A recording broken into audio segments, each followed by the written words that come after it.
استہزاء بالحق، حق کا مذاق اڑانا. پھر سے بول رہے انکار کا پہلا درجہ اعراض عن الحق، میں نہیں مانتا. تکذیب بالحق، یہ دوسرا درجہ، یعنی حق کے مقابلے میں باطل دلیل لانا. تیسرا استہزاء بالحق، حق کا مذاق اڑانا.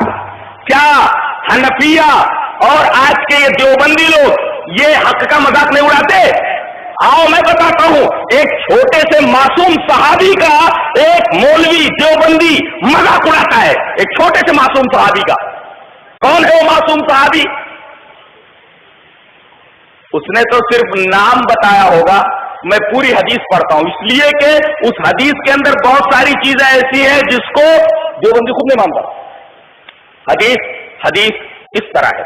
وعن عمرو بن سلمة رضی اللہ تعالی عنہ قال كنا بحاضر يمر بنا الناس اذا اتوا النبي صلى الله عليه وسلم فكانوا اذا رجعوا مروا بنا فاخبرونا ان رسول الله صلى الله عليه وسلم قال كذا وكذا وكنت غلاما حافظا فحفظت من ذلك قرآنا كثيرا فانطلق ابي وافدا الى رسول الله صلى الله عليه وسلم في نفر من قومه فعلمهم الصلاة فقال يؤمكم اقرؤكم وكنت اقرأ لما كنت احفظ فقدموني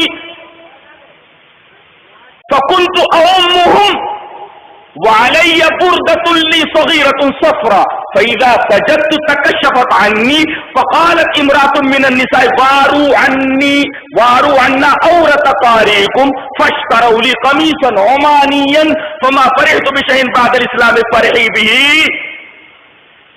فكنت أمهم وانا ابن 7 سنين او 8 سنين. رواہ ابو داؤد فی کتاب الصلاۃ. امام ابو داؤد اس حدیث پاک کو ایسے ہی کتاب الصلاۃ میں لایا بغیر زیر زبر کے فرق کے ساتھ.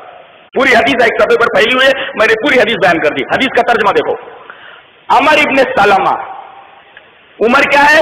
حدیث کے آخر میں عمر بتا رہے ہیں خود حضرت عمر ابن سلمہ، میری عمر 7 سال تھی یا 8 سال تھی.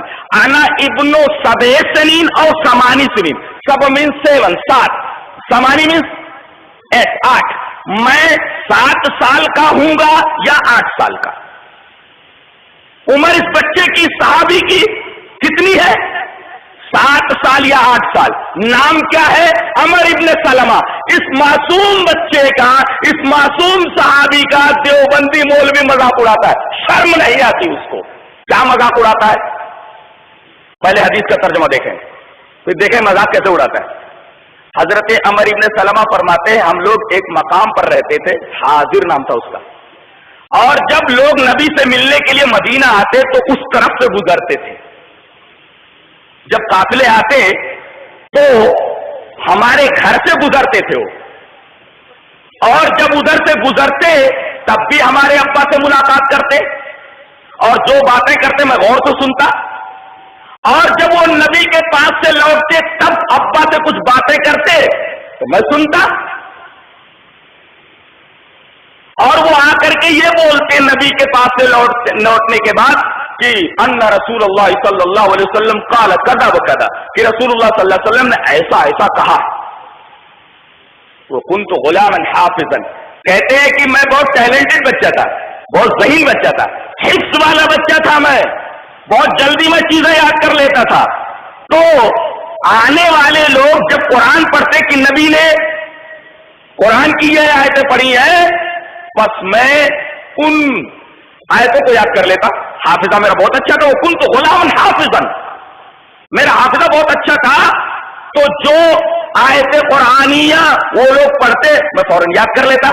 اس طرح مجھے قرآن بہت زیادہ یاد ہو گیا. فحفظت من ذلك قرآنا كثيرا، بہت زیادہ قرآن میں نے یاد کر لیا. آج بچے گانے تو ان کو یاد ہوتے ہیں، قرآن کی کوئی صورت یاد نہیں ہوتی. یہ اسلام سے ہماری دوری کی دلیل ہے، ہماری دوری کی علامت ہے. یہ 7 سال کا بچہ کہہ رہا ہے کہ میں نے قرآن کا بڑا حصہ یاد کر لیا. فحفظت من ذلك قرآنا كثيرا، بہت زیادہ قرآن میں نے یاد کر لیا. کہتے کہ ایک دفعہ میرے ابا کچھ لوگوں کے ساتھ رسول اللہ صلی اللہ علیہ وسلم کے پاس وفد کی شکل میں گئے. فانطلق ابی وافدا الى رسول اللہ صلی اللہ علیہ وسلم، رسول اللہ صلی اللہ علیہ وسلم کے پاس میرے ابا کچھ لوگوں کے ساتھ پہنچے تو رسول اللہ صلی اللہ علیہ وسلم نے انہیں نماز سکھائی. میرے ابا کے ساتھ جو لوگ گئے تھے سب کو نماز سکھائی. اور آپ نے یہ بتایا کہ دیکھو اب تم لوگ جا رہے ہو نا تو جماعت کے ساتھ نماز پڑھنا ضروری ہے، کسی کو امام بنا لینا، اور دیکھو امام کس کو بناؤ گے؟ جو تم میں سب سے زیادہ قرآن پڑھنے والا، یؤمکم اقرؤکم، تم میں جو سب سے زیادہ قرآن جاننے والا ہو اسے تم اپنا امام بنا لینا۔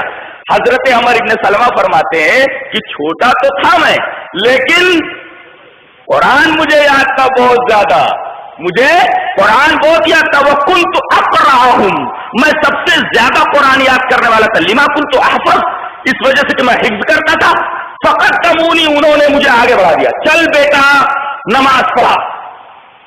اب میں ان کی امامت کرنے لگا، اور میرے پاس ایک چھوٹی سی زرد رنگ کی چادر تھی، اسی کو میں لپیٹ لیتا تھا، غریبی تھی۔ آج تو ہمارے نوجوانوں کے پاس 20 جوڑے کپڑے ہوتے ہیں، اور بعض کپڑے تو ایسے ہوتے ہیں، اب تو وہ کٹ چلا ہے نا، کٹ، وہ نیچے سے جینس پینٹ کو کاٹ لیتے ہیں اور عجیب انداز سے چلتے ہیں اس کو گھسیٹتے ہوئے۔ یہ بیچارے بڑے غریب تھے۔ بچہ کہہ رہا ہے کہ میرے اوپر میرے پاس ایک چھوٹی سی زرد چادر تھی، بردہ مانے چادر، وعلیہ بردۃ صغیرۃ صفرا، ایک چھوٹی سی چادر تھی، چادر بھی وہ بھی بڑی چھوٹی اور زرد رنگ کی تھی۔ تو میں جب سجدے میں جاتا، فکنت اذا سجدت، جب میں سجدے میں جاتا تو تکشفت عنی، تو میری شرمگاہ پیچھے سے کھل جاتی تھی۔ اللہ اکبر۔ کچھ عورتوں نے دیکھ لیا، فقالت امرأۃ من النساء، ایک عورت نے یہ دیکھ لیا۔ اب مولوی یہ نہیں بتاتا کہ عورت نے کیسے دیکھ لیا، مولوی کو حقیقت حال بیان کرنا چاہیے تھا، اس حدیث کی شرح کرنی چاہیے تھی، وہ یہ کہ عورتیں بھی نماز پڑھنے کے لیے مسجد میں جاتی تھیں۔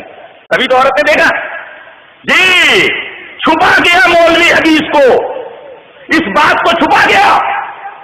عورت نے کیسے دیکھا؟ ارے سر پہلے اٹھا لیا ہوگا، وہ سجدے میں رہے ہوں گے اور شرمگاہ دکھ گئی، چادر ذرا ہٹ گئی ہوگی۔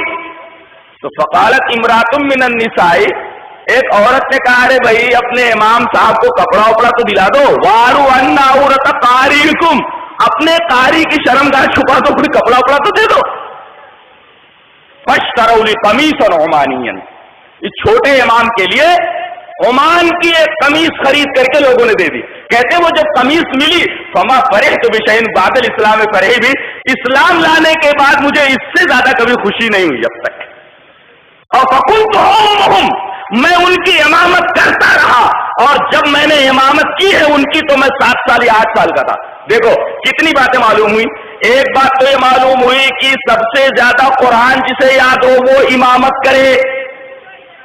اس وقت نبی بھی زندہ ہے، یہ لڑکا امامت کرا رہا ہے، آپ نے منع نہیں کیا، اس کا مطلب حدیث ہے یہ، رسول کوئی چیز سنے، رسول کوئی چیز دیکھے اور اس پر خاموش رہے، وہ حدیث بن جاتی ہے۔